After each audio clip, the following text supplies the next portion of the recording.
आज की रेसिपी मेरे लिए एकदम खास है और हमारे घर की सभी की बहुत ही फेवरेट है। सभी को इस रेसिपी का इंतज़ार रहता है और अधिकतर ये गर्मी के दिनों में ही बनाई जाती है। गर्मी के दिनों में जब सब्जियों की दिक्कत होती है तब हम इसे बनाते हैं। तो बहुत ही पुरानी रेसिपी आज मैं आपके साथ शेयर कर रही हूँ जो हमारी मम्मी जी की है। मैं वर्षा भावसार रसोई घर में आप सभी का स्वागत है। तो चलिए बनाना शुरू करते हैं। तो सबसे पहले एक मिक्सिंग बाउल लेंगे। इसके अंदर हम डाल देंगे 1 मुट्ठी तुअर की दाल। इसी के साथ 1 मुट्ठी में यहाँ पर मूंग की दाल डाल रही हूँ छिलके वाली। इसी के साथ 1 मुट्ठी हम डालेंगे उड़द की दाल। तो इसमें बहुत सारी दालों का यूज़ होता है। और इसी के साथ 1 ही मुट्ठी हम डाल रहे हैं चना दाल। 1 मुट्ठी हम डालेंगे गेहूँ का दलिया। तो मेरे पास गेहूँ का दलिया था तो मैं उसका यूज़ कर रही हूँ। अगर आपके पास मक्के का दलिया हो ना तो उसे भी आप डाल सकते हो। उससे तो ये बहुत ही टेस्टी बनती है। इसी के साथ 1 मुट्ठी में यहाँ पर चावल डाल रही हूँ। तो आप सोच रहे होंगे कि ये कोई खिचड़ी बन रही है। दाल, चावल, दलिया सब हमने यहाँ पर मिक्स कर लिया है। लेकिन ये जो रेसिपी है ना इन सारी चीज़ों को ही मिलकर बनाई जाती है। तो अगर आपके पास उड़द दाल हो ना काली वाली तो उसका भी आप यूज़ कर सकते हो। अब पानी डालकर हम इसे अच्छे से वॉश कर लेंगे। तो 2 से 3 बार अच्छे से मसलते हुए वॉश कीजिए ताकि दाल हमारे यहाँ पर बढ़िया से वॉश हो जाए।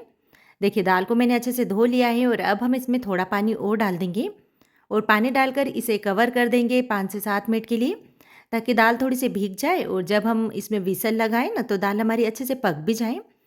तो इसे साइड में रख देते हैं और एक मिक्सिंग बोल लेंगे और इसके अंदर हम डालेंगे एक ऐसी चीज़ जिससे इसका टेस्ट 100 गुना बढ़ जाएगा और ये है सूखी हुई अफ़ीम की भाजी। अब अफ़ीम का नाम सुनकर आप टेंशन मत ले लेना कि कोई नशे की चीज़ होगी। ऐसा बिल्कुल भी नहीं है। हमारे यहाँ पर ठंडी के दिनों में अफ़ीम की भाजी आती है।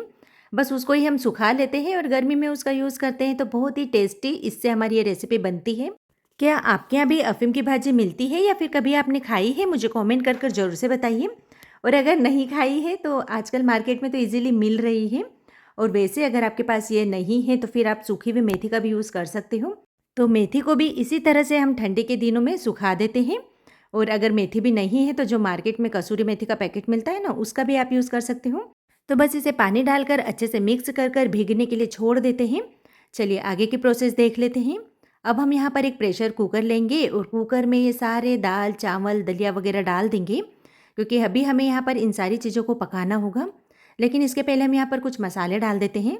जैसे 1 चम्मच मैंने डाला है नमक, 1 चम्मच डाल देते हैं लाल मिर्च पाउडर, आधे चम्मच डालेंगे हल्दी पाउडर, 1 चम्मच डाल देते हैं धनिया पाउडर। इसी के साथ मैंने यहाँ पर एक प्याज लिया है बड़ा साइज़ का जिसे लंबाई में और पतला कट कर लिया है। 1 चम्मच डालेंगे कुटी हुई लहसुन। अब एक टमाटर लिया है तो टमाटर को इस तरह से काटते हुए इसके अंदर डाल देंगे। तो देखिए हम ये जो रेसिपी एकदम सिंपल वे में बना रहे हैं ताकि जो हमारा काम है फटाफट हो जाए, ज़्यादा मेहनत भी नहीं लगे। अब इसी के साथ हम इसमें इतना पानी डाल देंगे कि दाल, चावल, दलिया वगैरह बढ़िया से कुक हो जाए। और थोड़ी सी हम यहाँ पर दालचीनी का टुकड़ा डाल देते हैं, इससे फ्लेवर बहुत ही बढ़िया आएगा।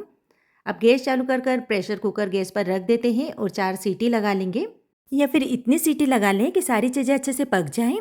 चलिए जब तक हमारे यहाँ पर जो ये कसूरी मेथी है ये भी अच्छे से भीग गई है और थोड़ी सी सॉफ्ट हो गई है तो अब क्या करेंगे इसके अंदर से सारा पानी निकाल देते हैं।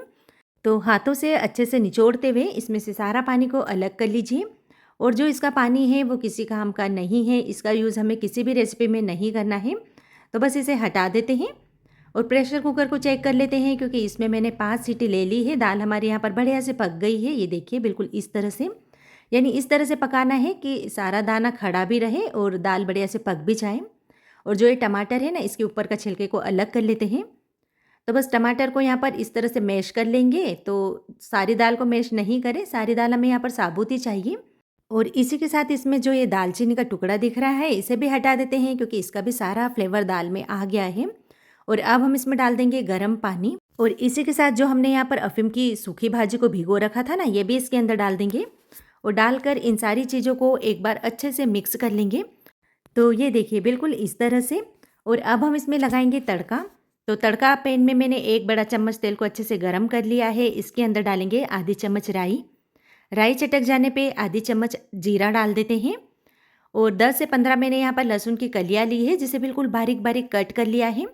तो लहसुन इसमें थोड़ा ज़्यादा ही जाता है, इससे टेस्ट बहुत ही बढ़िया आता है। और 1/4 टीस्पून हम इसमें डालेंगे हींग। अब लहसुन को यहाँ पर बढ़िया से फ्राई होने देंगे जब तक अच्छा सा गुलाबी कलर नहीं आ जाता।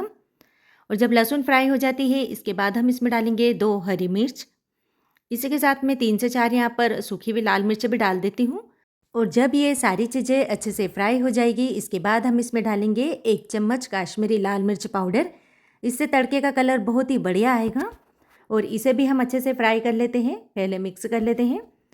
तो ये देखिए एकदम मज़ेदार तड़का बनकर बिल्कुल तैयार है। तो बस इस तड़के को डाल देते हैं सारी दाल के अंदर। तो वैसे तो जब ये पहले के ज़माने में रेसिपी बनाई जाती है, यानी मम्मी के टाइम पर जब मम्मी बनाते थे, तब मम्मी बोलते हैं कि इसमें तड़का वगैरह नहीं लगाया जाता है, हम तो इसे ऐसे ही बनाते हैं। लेकिन मैं थोड़ा सा तड़का लगाकर बना रही हूँ ताकि और भी बढ़िया से टेस्ट आए। तो बस चलिए इसे उठाकर रख देते हैं गैस पर और कुछ देर इसे और पकने देंगे, ताकि जितने भी मसालों का टेस्ट है ना इन सारे दाल चावल दलिया में बढ़िया से आ जाए। और थोड़ा सा मैं यहाँ पर चिली फ्लेक्स भी डाल रही हूँ। वैसे इसमें कुटी हुई लाल मिर्च का यूज़ होता है, उससे ये दिखने में भी बहुत ही बढ़िया लगती है। अब कुछ ही देर में आप देखेंगे बहुत ही बढ़िया से बॉईल हो गई है, इसका कलर भी कितना अच्छा आया है। और इसे आप बहुत ज़्यादा पतला नहीं करें, थोड़ा गाढ़ा गाढ़ा ही रखें, क्योंकि इसे बिना रोटी बिना चावल के ऐसे भी खाया जाता है। केवल आप इसमें तेल या घी डालकर भी खा सकते हो, क्योंकि जब ठंडी हो जाती है ना और भी थिक हो जाती है। तो अब हम इसमें डाल देंगे बारीक कट की हुई धनिया पत्ती। गैस का फ्लेम ऑफ कर देते हैं और इसी के साथ इसमें आधा नींबू भी निचोड़ देते हैं इसके टेस्ट को और भी ज़्यादा बढ़ाने के लिए। तो एकदम मज़ेदार, एकदम टेस्टी, बहुत सालों पुरानी आलनी भाजी बनकर बिल्कुल तैयार है। तो आज की ये छोटी सी सिंपल सी रेसिपी आपको कैसी लगी कमेंट कर ज़रूर से बताइए।